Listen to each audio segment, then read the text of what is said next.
Welcome to X Connect. My name is Karim Kanji. Glad to be your host for today's episode.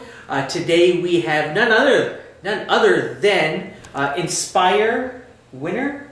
Yes, Derrick Fung from Tunezy.com, Tunezy Music. You guys are doing some fantastic things. Thank you. And we're going to talk a lot about Tunezy as well as a number of other things that you've done in the past that a lot of people might not know about. Sure.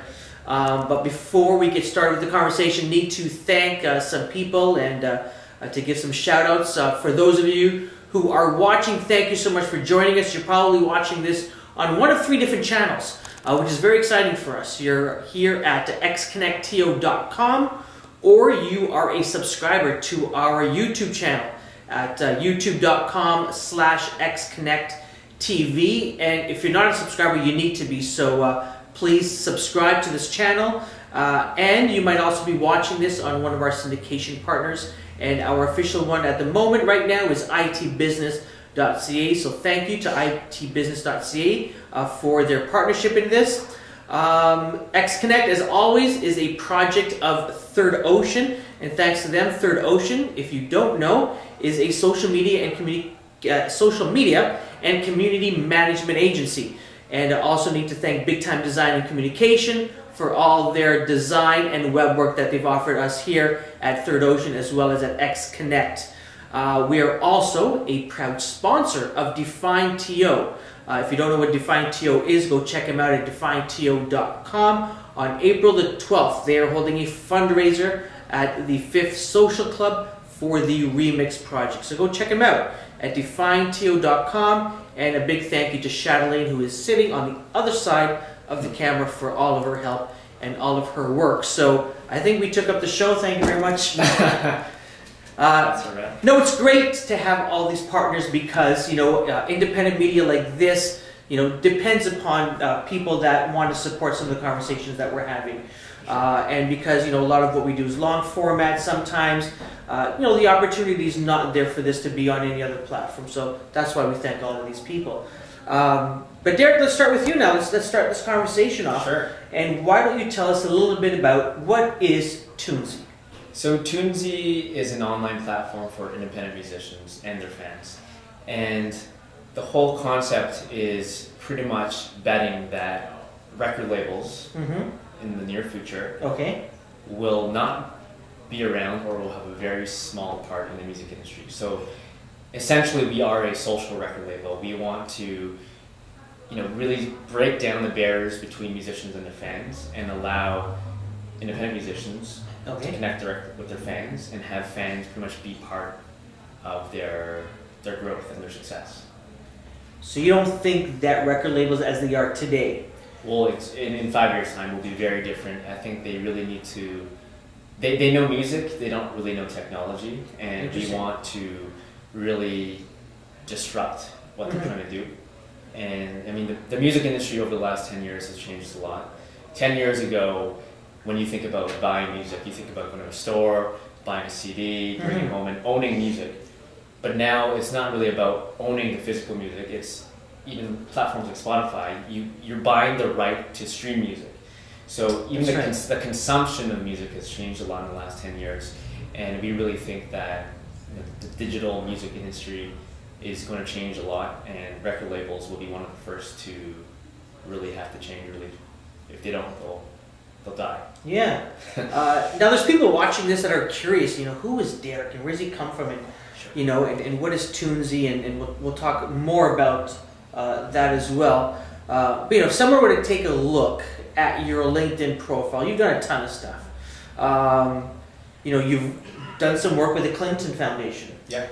You've worked at Merrill Lynch, stocks and bonds, and that sort of stuff. Exactly. You've worked at Microsoft as well, and you've got CIBC World Markets, and you've got something here, Quality Sheet Music, founder and CEO of Quality Sheet Music. Yeah.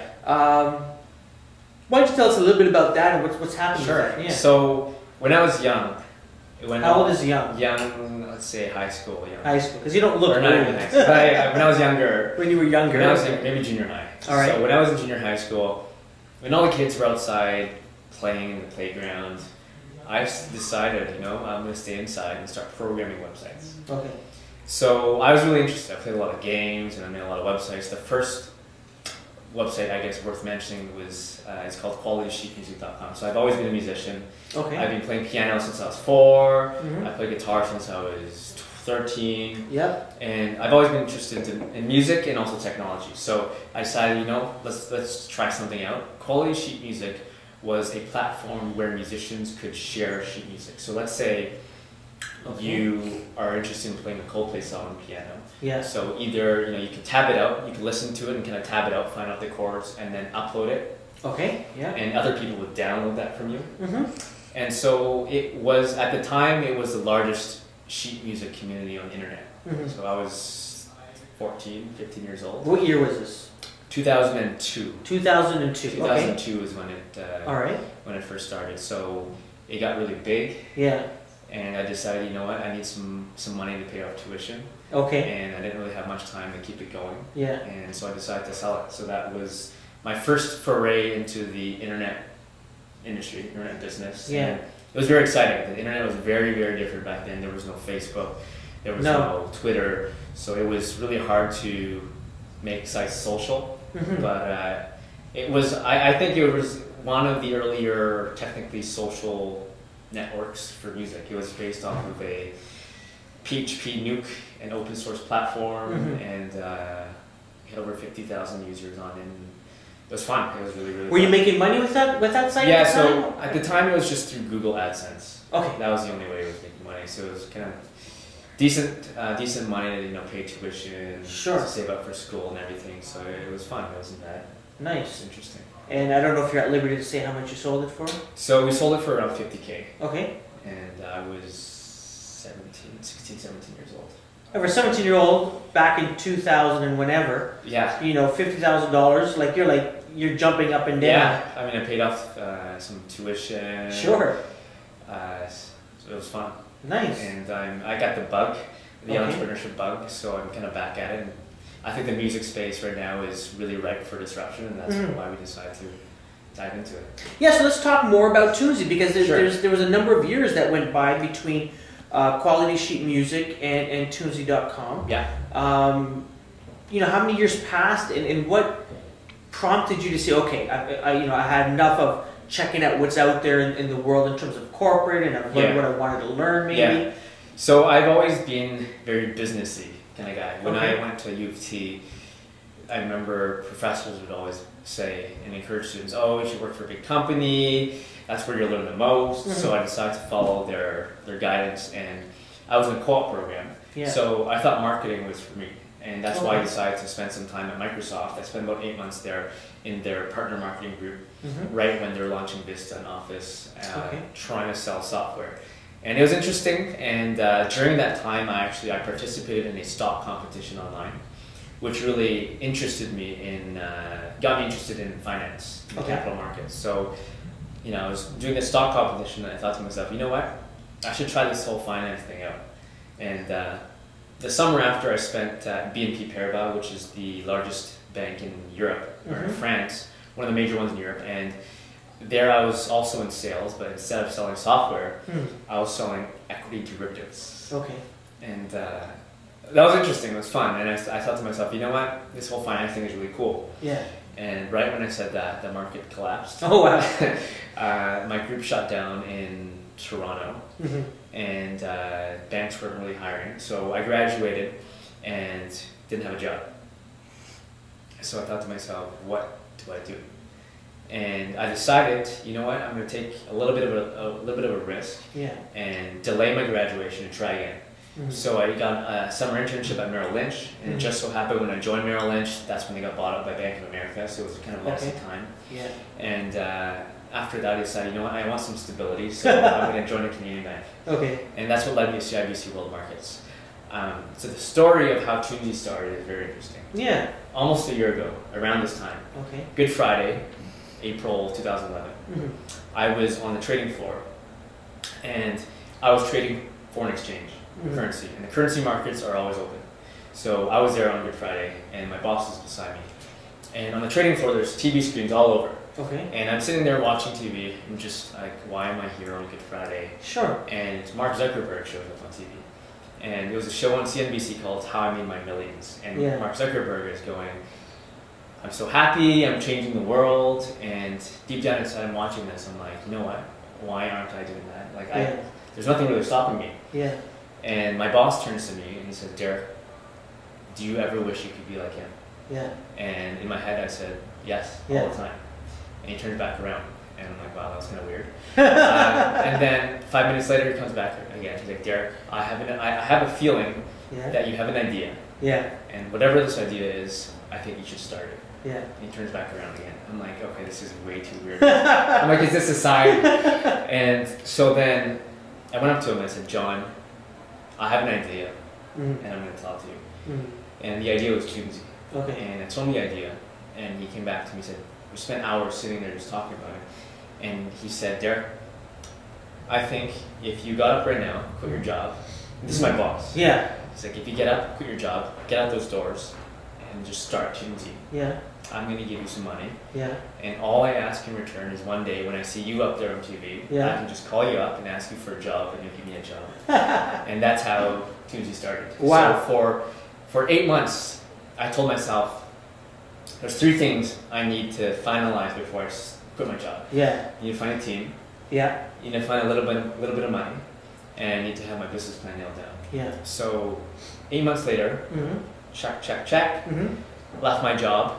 2 weeks after I left my job, the chief risk officer of CIBC shut down my group. Whoa. Timing. So it is insane timing. Yeah. And I haven't looked back ever since, and it's been amazing. So how did you, so you know, you talk about 3 things there, and people might be curious, how did you find your team? How did you find, you know, people to join you, and what sort of skills were you looking for? So when you go on the internet and you read, what is the perfect team, co-founding team? Sure. It's always a technical guy, a designer, and a business guy. Yeah. At the time, I didn't know that. Okay. At the time, my current partner and I, the other co-founder, Brandon, we actually met in school. Okay. And we did an entrepreneurship class together. Okay. And that class, we actually did a similar idea. Oh, no way. Okay. And it just so happens, at a coincidence, we ended up living in the same condominium downtown. Okay. And we go to the gym together all the time. Yeah. And we'd just be talking about ideas. We'd be working out. Like, and I'd be like, oh, I want to start my own business. And he'd be like, oh, me too. So we just started talking.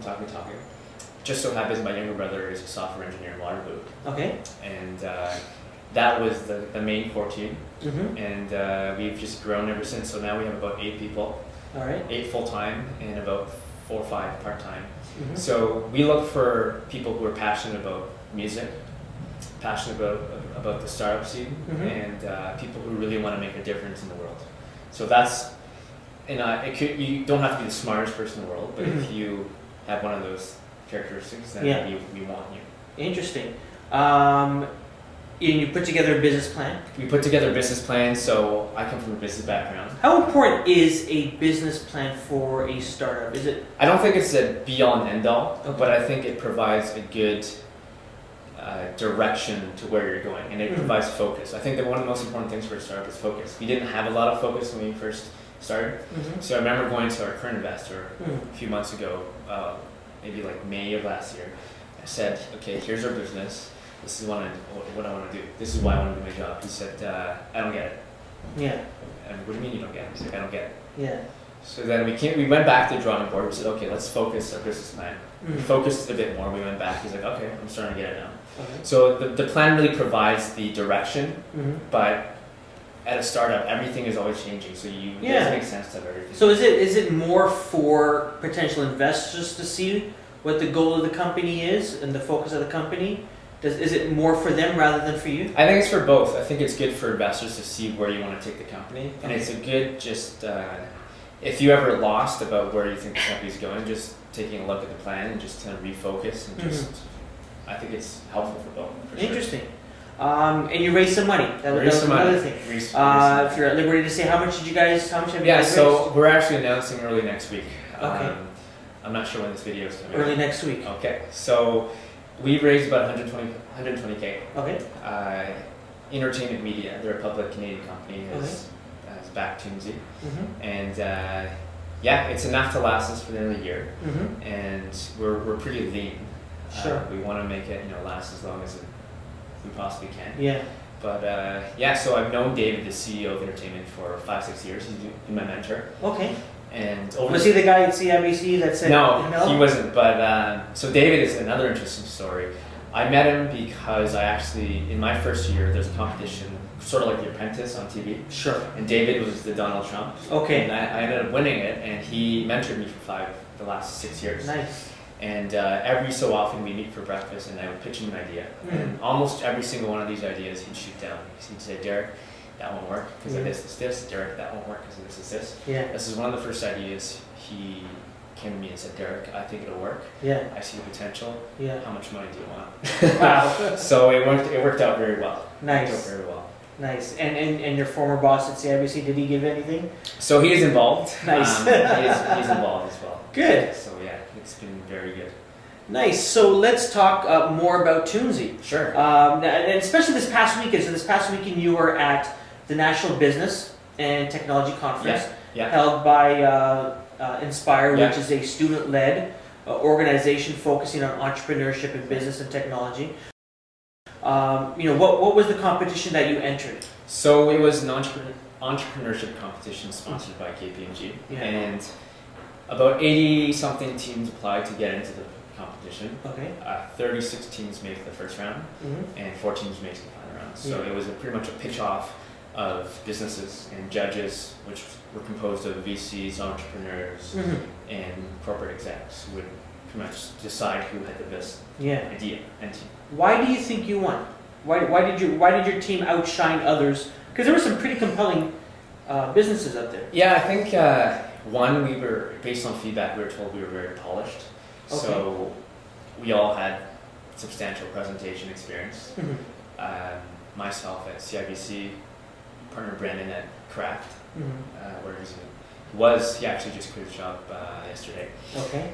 And Casey, who works at the Boston Consulting Group. So we have a lot of presentation experience. So on that end, we were very comfortable. Yeah. We have a solid team. Yeah. And I think at the end of the day, it's just our passion really shone through, and we were able to answer questions very well. And the idea itself is very different, and it's very innovative, and I think we had a good story for our pitch. Interesting. One of the comments was that, how can Tunezy win when they don't yet have a product out there? Yeah. Right? Yeah. What would your response to that be? I mean, that is a question we ask ourselves all the time. We have a lot of business development traction, we have money we've raised, we win competitions, so we don't have a product. Yeah. I think at the end of the day, it has to do with a combination of the idea and the team. Because at the end of the day, our investors aren't investing in the idea because there's nothing there right now. It's the team. Yeah. It's, I have the music background, the tech background. Sure. We have a strong development team right now, 4 people working on development. So I think it's a combination of, it's the right time right now for this space because it's changing so much. Yeah. And we have the right team to do it. And I think it's just a combination of those things. Cool. So let's get back to talking specifically about Tunezy. Sure. How does it work for a band? How do they interact, or how do you want them to interact with the platform? What's going to be happening? So let's say you are Justin Bieber before he was Justin Bieber. Sure. Before he became famous. Yeah. So Justin Bieber would go onto Tunezy, and to become a musician, he simply has to connect his YouTube account. So it's as simple as clicking a button. You go to YouTube, and you get asked, will you allow Tunezy to access your content? Yeah. You hit yes, taken back to Tunezy, and now we have all your music videos on Tunezy. So instead of Facebook Connect, you're doing YouTube Connect? We have both. So registration is Facebook Connect, and the content is YouTube. Okay. So after the user signs up, you have a profile.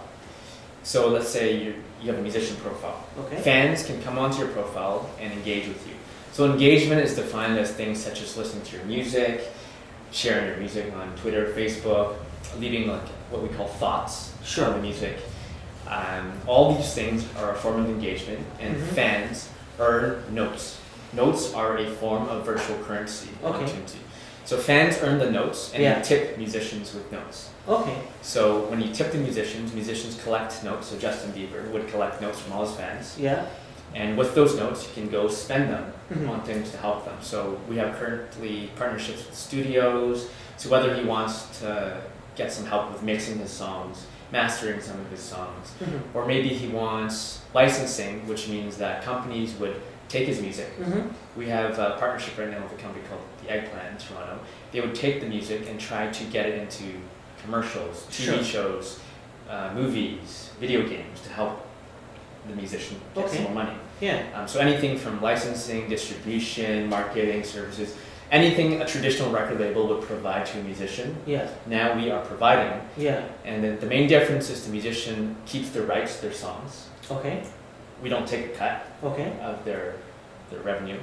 And so they can really choose what services they want. And it's all through the power of leveraging your fan base. Interesting. So how do you, you know, so I provide these services, like, let's say I have a studio. And this artist wants to say, hey, you know, for an hour studio time, it's 50 notes that I've got to pay. And so I accept those notes as a payment, correct? For the studio? Yeah. No, well, we technically, so how we've built partnerships with studios, music companies. Their benefit is they have leads. They have musicians using some of the services. The studio is a bit different because for them, they actually benefit through the success of Tunezy. We have another partnership with some of these studios, but let's say a company like the licensing company. They make their money if they get a musician's song into TV. So for example, General Motors recently paid about 60 grand for a song to be used in their commercial. Typically a musician will get half of that, so 30 grand. The licensing company will take the other half. But now we're providing these companies with leads of musicians who want the services. So the notes, the interaction with the notes is on our end. So the studio, the licensing companies don't do anything.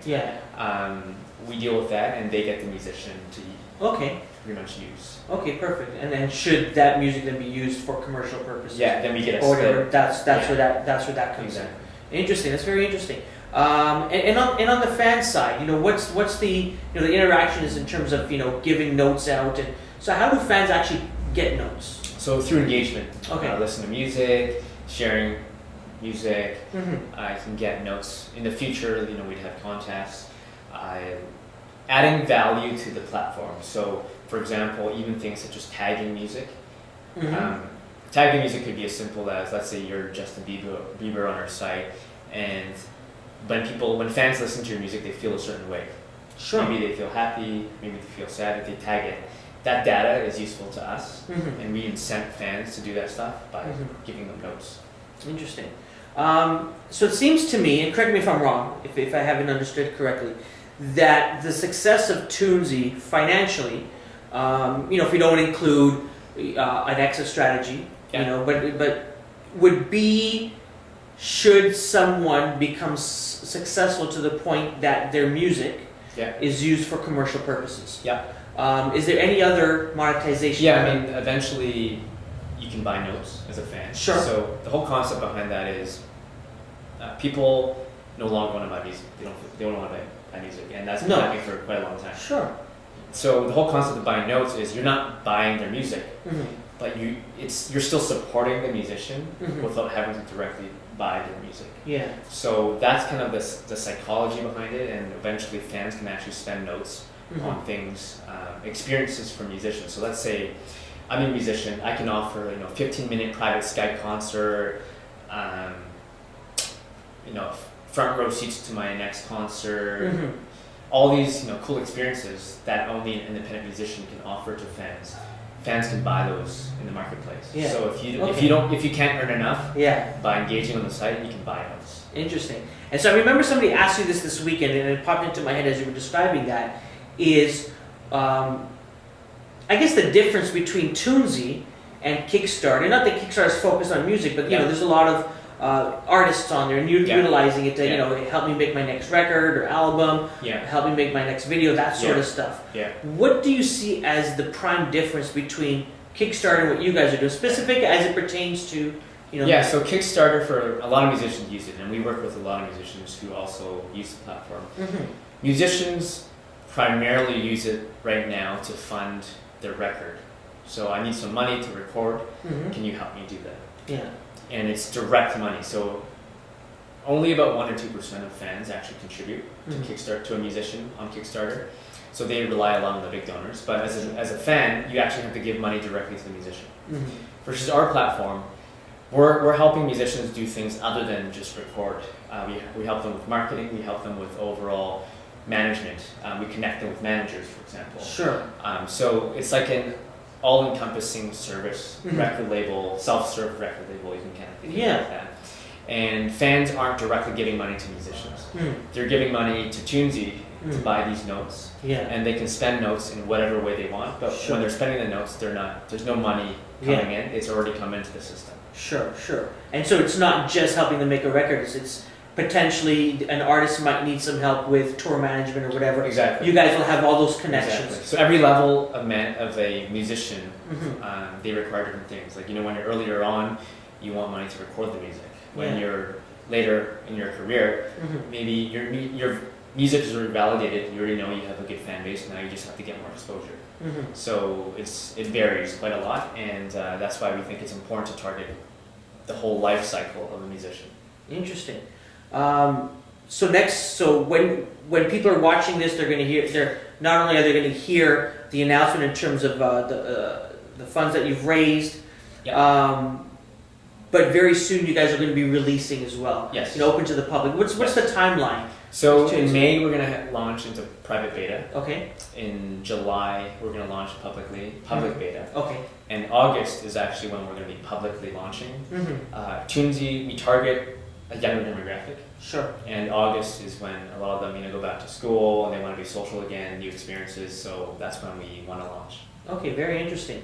And I guess the focus is on, you know, as a startup. You know, the focus, especially with this one, it seems to be on startup musicians. There's people that are just coming out. Do you foresee an opportunity as well with like established bands that want to say, you know what? Let's buck the trend and let's try something different and new. Do you think there's an opportunity right now? Right now, the answer is no. We want to remain focused on emerging independent musicians. That is our strategy, and I think because we are solely focused on those musicians, we've created a very interesting niche. And that niche is what makes us different. I mean, for a lot of startup musicians, it really sucks to be in the same chart as like Justin Bieber or Taylor Swift. Like, how are you going to get up there? So we kind of put everyone on level playing ground and make it fair. And with that type of environment, really, you can get discovered easier. YouTube is just a vast sea of videos. Now we're very niche, specifically for independent music, and that's where we think we can add a lot of value. That's fantastic. You guys are looking to grow. Is there any, you know, are you guys looking to hire any developers or anything like that? We're always looking to hire people. Always. So how can they get in touch with you then? So either Derrick at Tunezy.com, Derrick at Tunezy, or go on the Tunezy website and tweet us. Find me on LinkedIn. At Tunezy Music, I think, right? At Tunezy Music is our Twitter handle. And look it up on LinkedIn. Any way, shape, or form, I answer emails. So definitely, we always love new people. Awesome. Well, listen, thank you so much for stopping by. No problem. And for sharing a little bit about your story. Really appreciate it. And look forward to, over the next few months leading into the summer, to see what's going on at Tunezy. Please stay in touch and let us know. Great. What's happening. Thanks for having me. Thank you so much for joining us. Thank you very much. This has been Derrick Fung from Tunezy.com. Again, if you want to get in touch, just search for him. All over the web. All over. And again, thank you so much again to Big Time Design and Communication for their design and web work, Third Ocean for their social media community management services, our new syndication partner at itbusiness.ca, Shadowlene Chung, again, who's on the other side there. And don't forget, that Define TO is putting on their event on April the 12th at the 5th Social Club in support of the Remix project. And make sure that you subscribe to our YouTube channel, youtube.com/xconnecttv. My name is Karim Kanji. Thank you again for joining us, and we look forward to chatting with you soon.